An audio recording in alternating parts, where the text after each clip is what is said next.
This is the first video, I guess.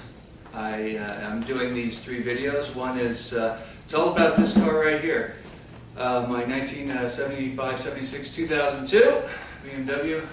And this video is on the primer phase. And a lot of people confuse what the primer phase is. It's actually, there are 2 types of primers we use when we paint a car. If you take your car down to the bare metal, you have got to use a sealing primer, and probably the best one, the one that the professionals use, the one I used, was an epoxy 2-stage. You mix the catalyst with the actual epoxy and a little bit of reducer, and you shoot it on, or you can actually roll it on, and it seals the metal. It's probably the most important phase of your painting. The next part of primer is the Highbuild primers, and those are sandables. Now, some of you might say, I don't need to worry about this, the car looks fine the way it is. Well, I will tell you, that's how I felt as well. I'm like, did my body work, I smoothed it out. It looks okay. I think I'll go right to base after I do the sealing epoxy primer. Well, I'm glad I did not.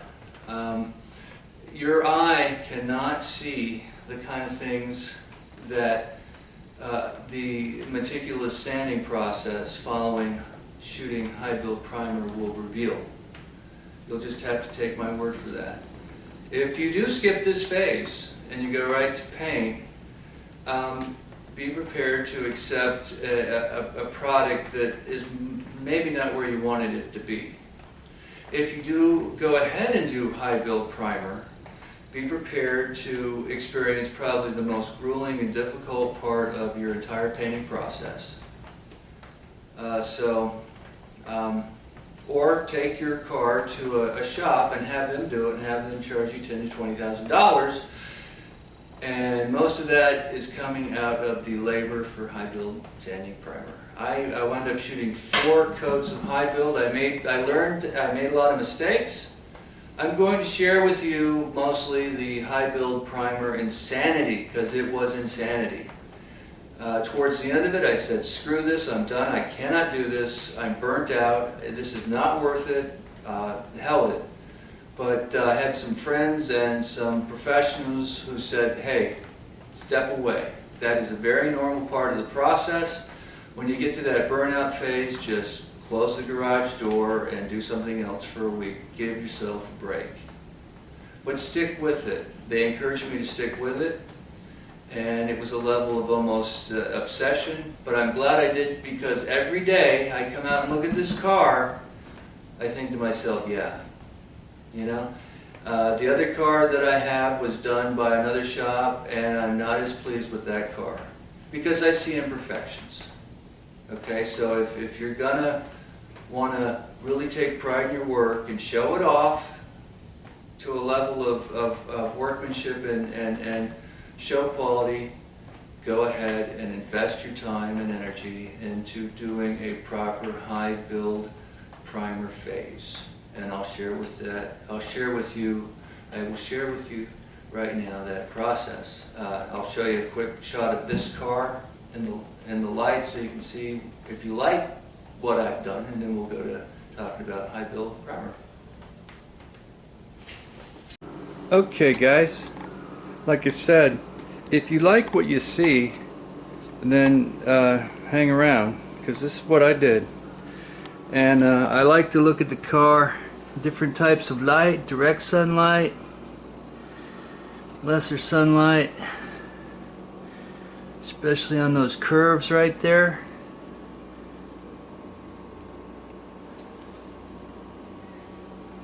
Kind of work your way down the body panel. You see if it's as straight as you think it should be. Nice clear coat.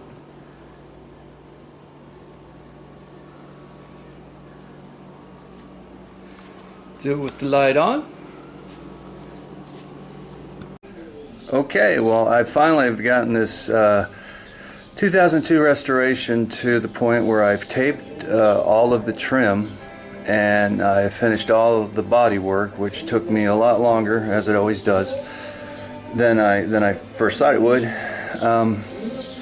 Now, years back, I had sanded I painted the surface with a two-stage epoxy primer, actually with a roller, but that was namely just to seal the metal that I had stripped and treated for rust.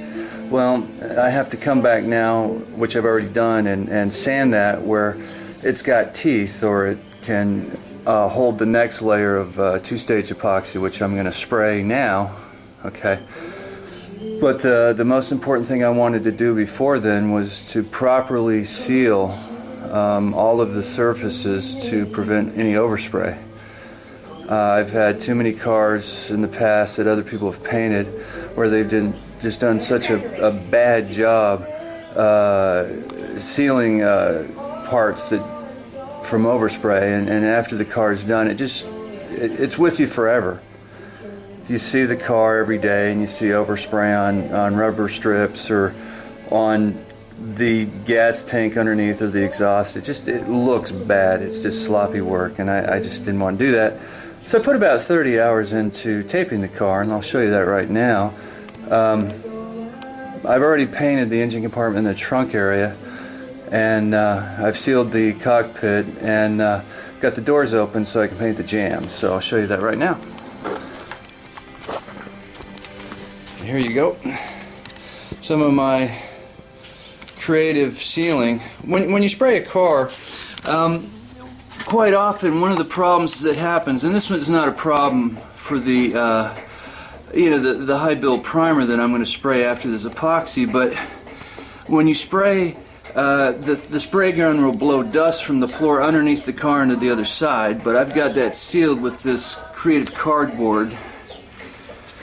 But you can see closely how I've taken a lot of effort to seal areas, and I'll tell you, my next go around though, I'm going to go ahead and just take the car completely apart and put it on a rotisserie. But this is just a way to expedite the painting process, and these trim areas right here, this is the rubber gasket for the window right here, and I was able to use this tape here. I got it at an auto body jobber's shop. It's specifically designed to adhere without either sticking with any gum left over after you pull it off, and the rubber gasket around the rear window. Some of it's actually doing pretty good. I was able to actually kind of get a hobbyist knife to get that tape lipped underneath the edge of the rubber so that the Highbuild will go as close to the body as I can get it. Now, this is kind of weird, but I did paint the trunk compartment and I didn't want any overspray.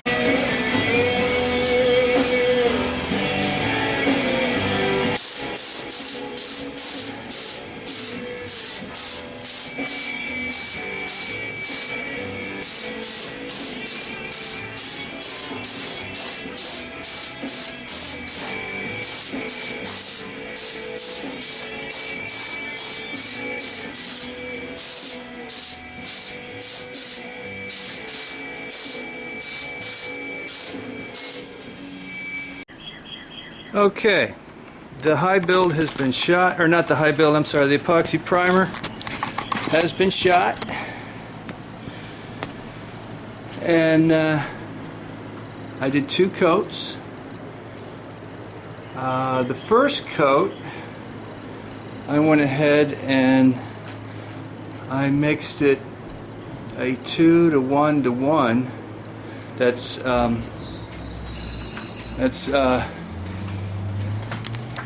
2 parts of the here 2 parts of the actual primer, and then 1 part of the catalyst, and then I used a reducer. Which you can use with clear and base. And the reason I did that on the first application was so that I could get the epoxy primer to be thin enough to fill in any kind of cracks and crevices that maybe would have been hard to reach. And the second application, I went ahead and just mixed it 2 parts of the actual primer to 1 part of the catalyst. And remember, when you mix your catalyst and your primer, you give it 15 minutes to sort of mix well before you shoot it. I wanted to make sure I specifically got these cracks right in here, again, because on the BMW 2002 it is really prone to rust in there. And I just want to make sure that I got that area covered. There's small little areas that can rust if you're not careful. Now I'm going to give this epoxy primer, I'm going to give it several days to fully cure. Now if you buy your primer from a jobber, a paint shop that specializes in auto paints and primers, they'll give you a fact sheet. The fact sheet said I could shoot the Highbuild as soon as maybe an hour after I shot the primer. But I wouldn't want to do that.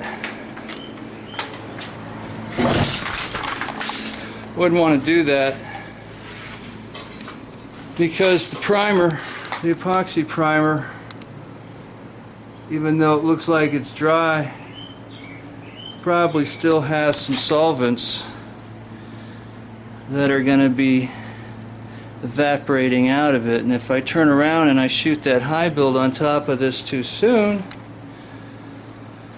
well, then I've trapped the solvents inside underneath the Highbuild, and that could cause the Highbuild to shrink before the epoxy primer, causing the Highbuild to actually pull the epoxy primer up a little bit, which would lead to artificial chipping of your paint.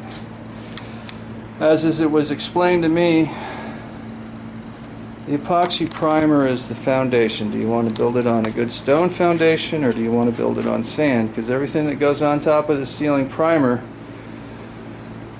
builds off of it, which will be the sandable Highbuild primer, then the base and the clear. So, well, FYI, you have 1 week. You have 1 week before you have to. You have 1 week to shoot your Highbuild on top of this epoxy primer. If you wait more than a week, then you're going to have to sand the epoxy primer again, which I am definitely not going to do. So today is Saturday. I shot my final coat this morning. 2 nice solid coats of Highbuild, or of epoxy primer.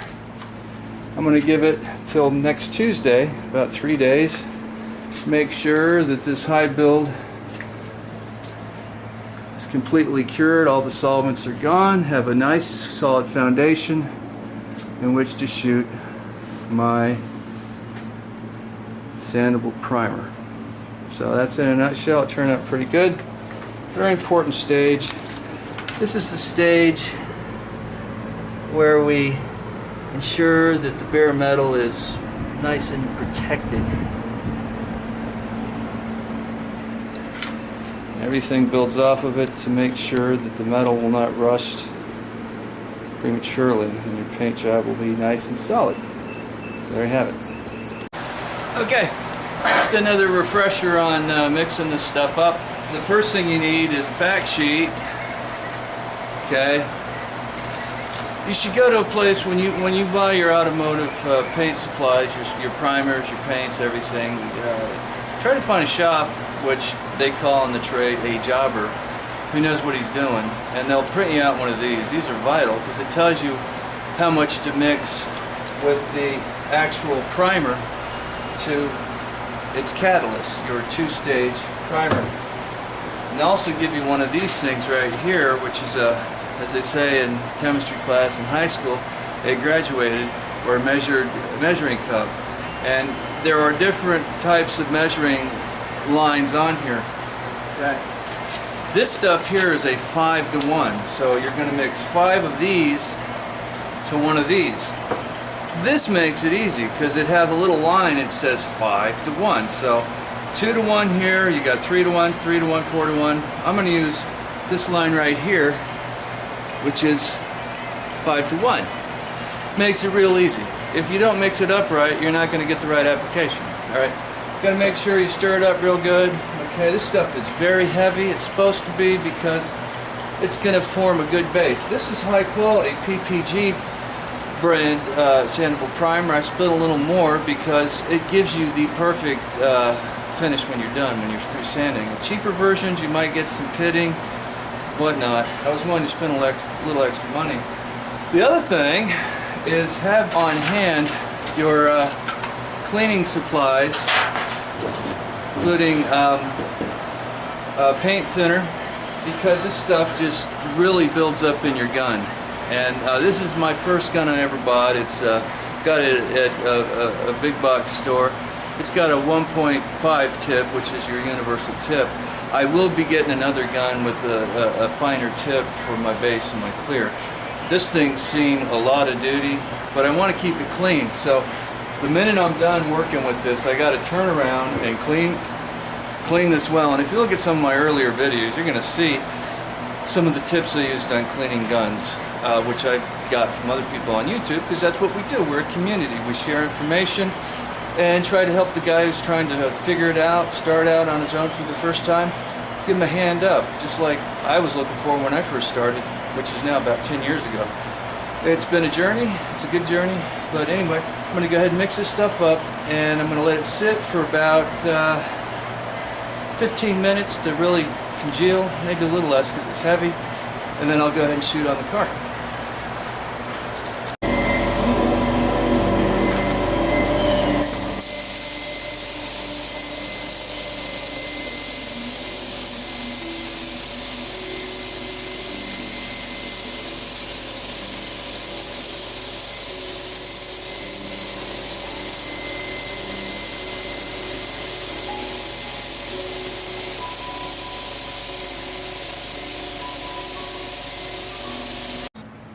Okay, this is a Highbuild. I've gone and did the epoxy primer earlier, and after about 3 or 4 days I came behind that without doing anything to the epoxy primer other than just giving it time to allow the solvents in the epoxy primer to flash off. I went ahead and did a 2-stage Highbuild sandable primer. Okay. Alright, and this is what I'll sand on. Block sand. Pretty straightforward.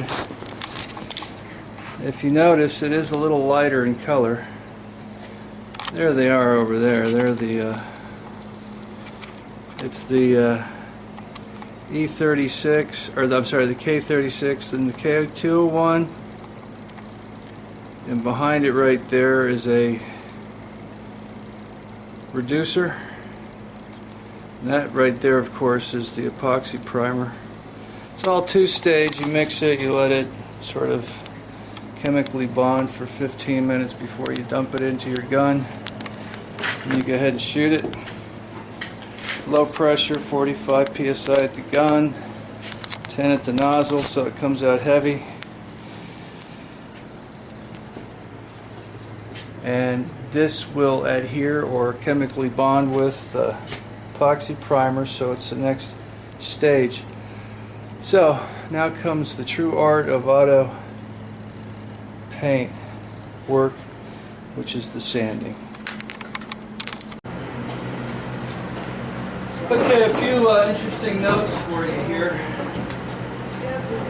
A few interesting notes. I'm using 3 different types of sanding blocks. You want a broad surface because when you sand at 45-degree attacks on the surface, you want a flat surface because you're trying to make your surface as flat as possible. Worst thing is to try and use sanding paper with your fingertips. You're just going to have a wavy surface. And it's important for everyone to look at this because when I shot the epoxy primer, I'm thinking, hey, you know, it could probably be ready for a base coat. Your eyes and even the touch of your fingers, you can't really tell what the surface is really like for a base coat. That's where a lot of people make mistakes, and you see some really shitty paint jobs because people skip this stuff. So I got this block, I got this teardrop sander. It's got the point for these corner areas and also for where the hood curves right up in here. Okay? But I want you to say hello to my little friend. This little guy here is perfect on these curves, okay? And these are the toughest areas, but I think that's where most of the pay dirt is. If you do those right, your car is going to really turn out looking good.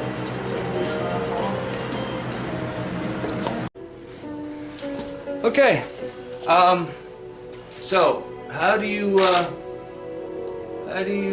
sand sandable primer? Well, one thing I have right here is a way to put a shadow or what they call the guide coat on the sandable primer. It's just, you could do it with this graphite powder, which you could buy at a jobber, you know, a paint store that specializes in car paints, or you could even shoot just a black mist over your finish. You need a guide coat that will highlight highs and lows as you begin to sand. So let me show you how you do it. You get your graphite on it, and you just get that dark shadow. Get that dark shadow on the surface of the car. Okay, you get a selected area right there. Okay, so I get my guide coat on.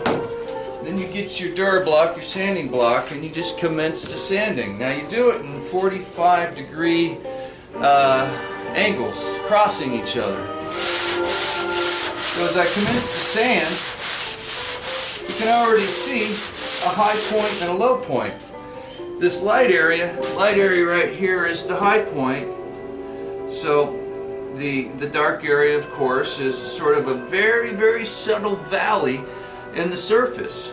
It might not seem like much, but when you put that base and clear on, that just pulls it right out, and it really shows because of that undercoating. Right here I've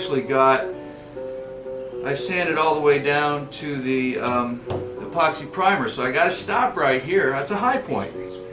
Now if it's so much, I'll have to come along with a glazing putty and fill in low areas, or if it's a high point, this isn't that high, I'd have to tap it in, but continue to sand, choose a selected area. Okay. Now when you get to your curves like right here, the big block, it's harder to work with, okay? Go ahead and get your little friend again, kind of focus on those. Trying to maintain that 45-degree crossing pattern.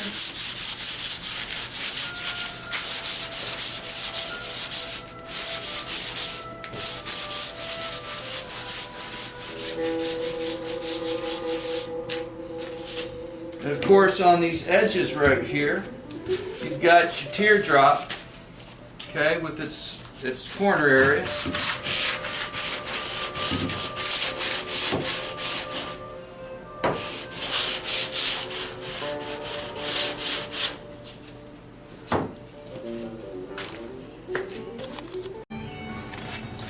Okay, I wanted to demonstrate the power of the teardrop block right here. I've been sanding on this, and the only way I can get into it is with that curve right there. It really does get in that fold, not fold, but the curve. So that's a useful bit of information for those of you out there wondering how do you tackle these odd curves. I always wondered about that. Working on a car, straight panels are easy, but what do you do in those curves? And for the real tight spots, of course, you've also got the little block that can also get in there. But this is really doing a good job on this area where the metal curves up and then comes over. That one of the few sexy curves on an otherwise bland 2002 body.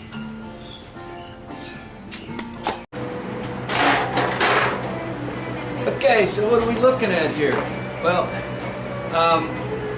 this is the Highbuild after it's been sanded. And you need to interpret what you're seeing after you start sanding. Now, I'm going to go ahead and actually do that side, which I haven't sanded yet, but I wanted to point out the area I did work with. The dark gray areas are actually the epoxy primer, the two-stage epoxy primer that's underneath the Highbuild. Okay, and the lighter color, of course, is the Highbuild itself. And there's one interesting area. It's right here. I don't know if you can see that. Right over here, it's exposed metal. So.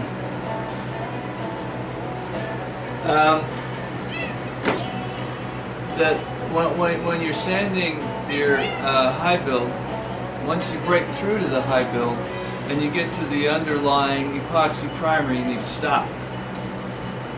You don't want to continue on and sand out the epoxy primer. That's what seals the metal. And that one little area there is a high point, and I've actually sanded through the epoxy primer, just a little teeny spot. I'll have to touch it up, but I'm going to have to probably use a hammer, a ball peen hammer, very gently tap that in a little bit so that I can use a glazing putty to fill in the divot versus having a high spot. Because in these areas right here, I've gotten through so deep with the epoxy primer that I think I'm going to use a glazing putty on that as well. But let's take a closer look at the surface, and I can kind of point out what you can see there. Alright folks, okay, more about glazing putty. First of all, since you're going to be possibly using a lot of it, I have this, it's something you can pick up at an auto paint supply place. It's just a series of sheets of paper that you can mix your putty on, and when you're done you just rip the sheet off, because if you use a lot of this, you need a good flat surface to mix it on, and you can find all kinds of things, old plates or whatever, but this is good because you just rip the page off and throw it away. The other thing is, I'm using these paddles right here. These are by Bondo.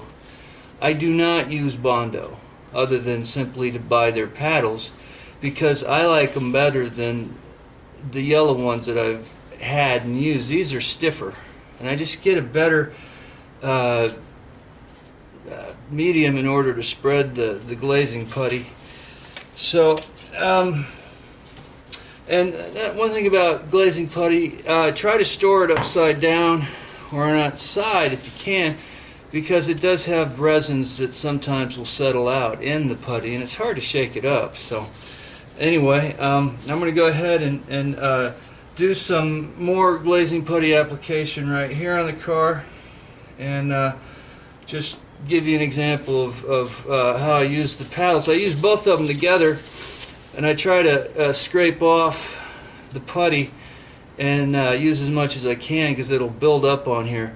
The other thing is, after you use them, make sure you clean them, wipe them down, and I'll actually scrape them with each other, and then I'll also, if there's dried pieces on here, I'll take a sanding block and just gently sand the edge.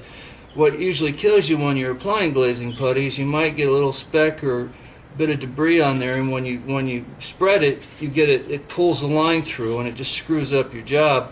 You only have 3 minutes to work with this stuff before it sets, and so, you know, if you have a bad paddle and you have a lot of debris on it, you're done. You know, you have to sand it off and start all over. And that's no fun. So, okay. And they recommend, I think, what they say, something like 2% per the volume of the putty. It's basically, I have about a 2-inch, 3-inch in diameter pile of, you know, putty, and I'll put just a big drop of the hardener in there, and that usually works. You can usually tell because it goes from a green to a lightish blue. You have to sometimes experiment with it, because the other day I mixed some and it was a little too light on the hardener, and I had to kind of scrape it off and start over. I used a cheese grater that you can use to grate off Bondo. I'll tell you straight up, I'm new at using glazing putty, but I'm starting to really enjoy it because it is just a smoother way to finish off your body. And it's the secret to it is just to apply it very thinly, because most of the heavy body work you should have already done before you shot your primers. What the jobber or people in the trade call doing the plastic of the car, you know, putting on the Bondo. So anyway, here we go. I don't know if you'll be able to see this, but I'll give it a try.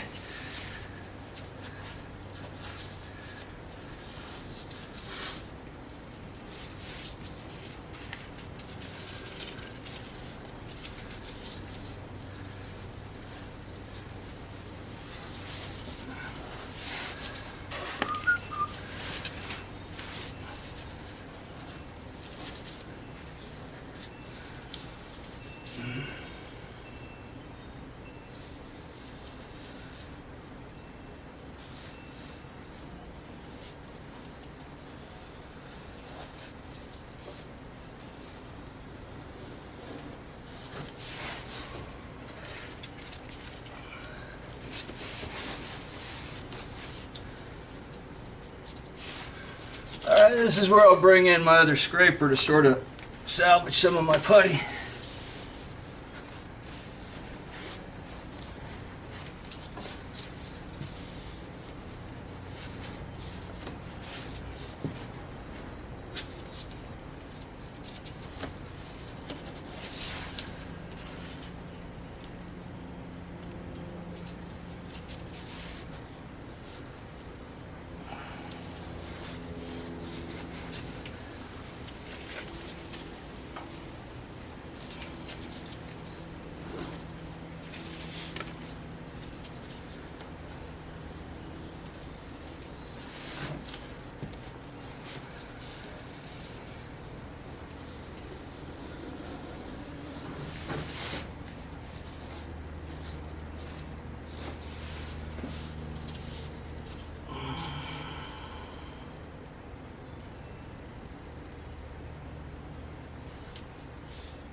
It's tough when you've got lots of odd angles on the car. Sometimes it's just, you know, you're going to have to be creative with your sanding process to sand it back down. And like I said again, it's almost like becoming a sculptor, and this is your work of art. And you have to be patient in the process, because sometimes you just screw up completely and you have to sand it all off and start over. But if it's a passion, and this is going to be something that you're going to want to share with people, like at a show or, you know, whatever, then you're gonna be patient enough to really, you know, get a nice product. It might require doing it over and over again. Restoring cars is not something you can do quickly. I think about this because when I was a kid, you know, 8, 9, 10 years old, I'd buy these models from Revell or monogram. You remember those old muscle cars you'd build using model glue, put them all together, had all the parts and stuff? Well, back then I would try and do it all at one setting. And my old man would say, you just screwed it all up because you're in a hurry. And sure enough, I'd have a car with wheels that were kind of canted and had my little fingerprints with model glue all over the plastic windows and parts that were kind of sagging. It just looked like shit because I was in a hurry. Finally, over time and with maturity, I've learned don't rush it. So anyway, my 2 cents worth.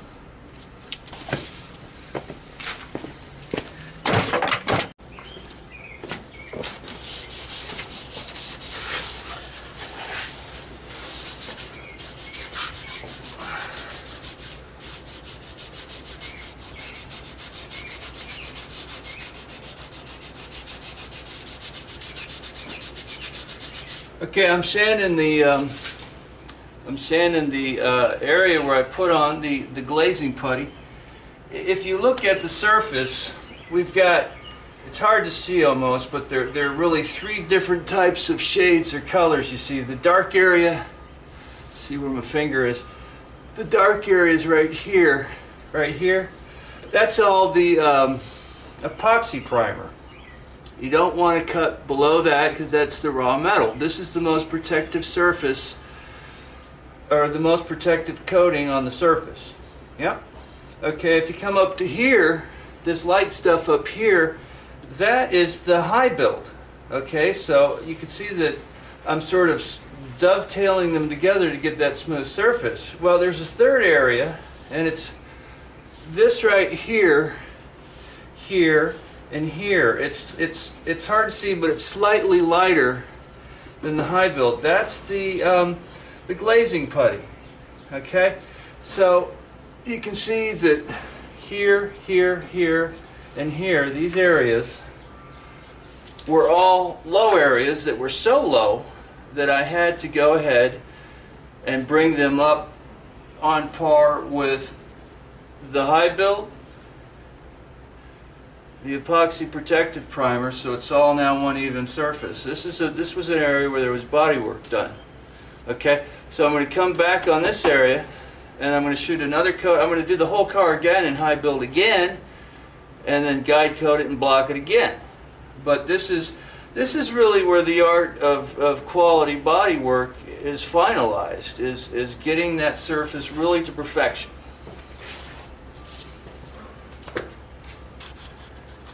But if you look at the car, you can see where the combination of sanding and the high spots, low spots, okay, on the car, along with the glazing putty that I've used, has rendered me a much better surface than I had before.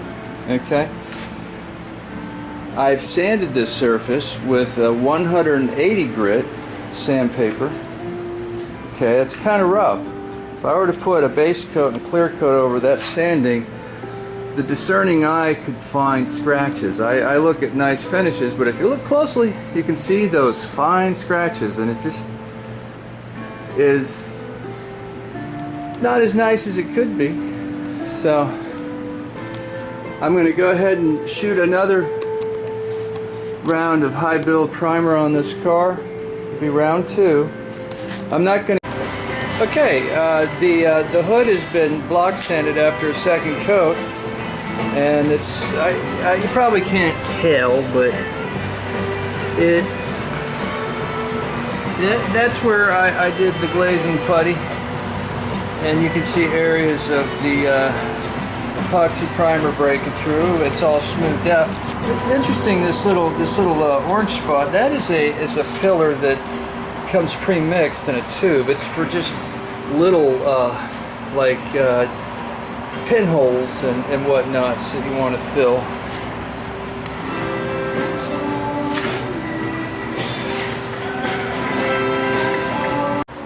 Okay. Another little trick is, I'm done with my second coat of Highbuild, and I've sanded it all down, and I'm cleaning the surface with wax and grease remover Wax and grease remover is a really nice tool also because when you put a wet coat of wax and grease remover on your surface, it's going to bring out any imperfection. It's going to show what's underneath, just like the base of the clear wood. And actually I was doing that, and I found a little depression, and I used just a touch of glazing putty to go ahead and fill it in. So just go ahead and you put that wax and grease remover on and you kind of look at it.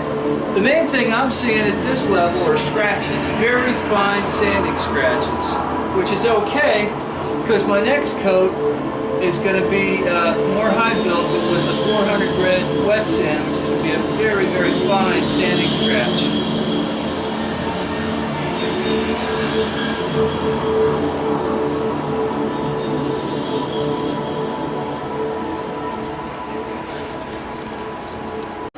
Well, okay, I've finished sanding my second application of the two-stage Highbuild primer, and I will tell you that the sanding process on the Highbuild primer takes a lot longer than I first thought. It'll burn you out.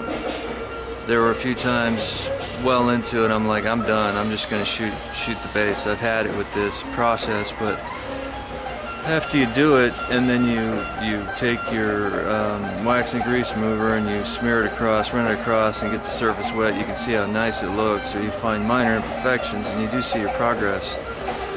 But I'll tell you, this is the most grueling part of auto body painting, is just that getting that surface perfect for the base. I can see why a lot of people just cut corners, or why they'll just pay someone to do it. But if you pay someone to do it, at the point I'm at now, I've probably done the equivalent of about $10,000 worth of work on this car, just man hours. But I'm going to go ahead and shoot my final coat of Highbuild and show you the car and how it looks.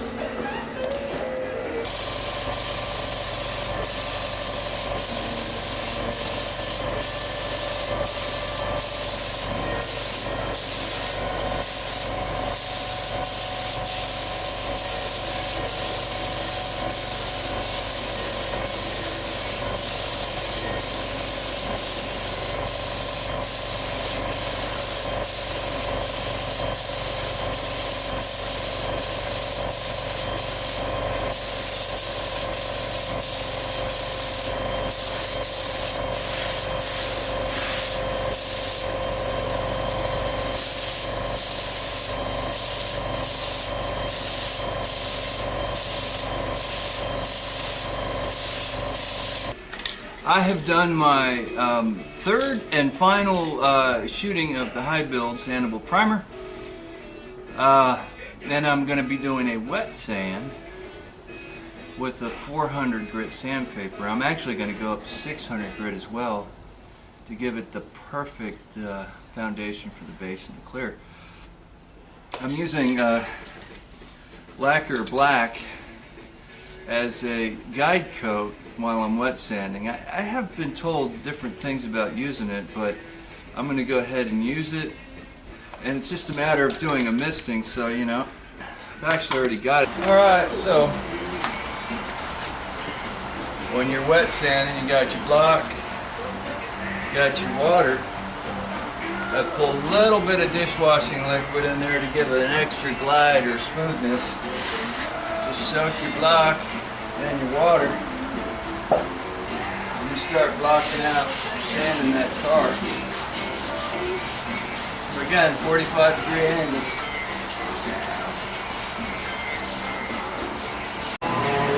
Okay, more updates. I sanded this sucker real good, and it looks great. But see that flaw right there? No. Well, look closer. I'm looking. I said look closer! See it? No. See it? No.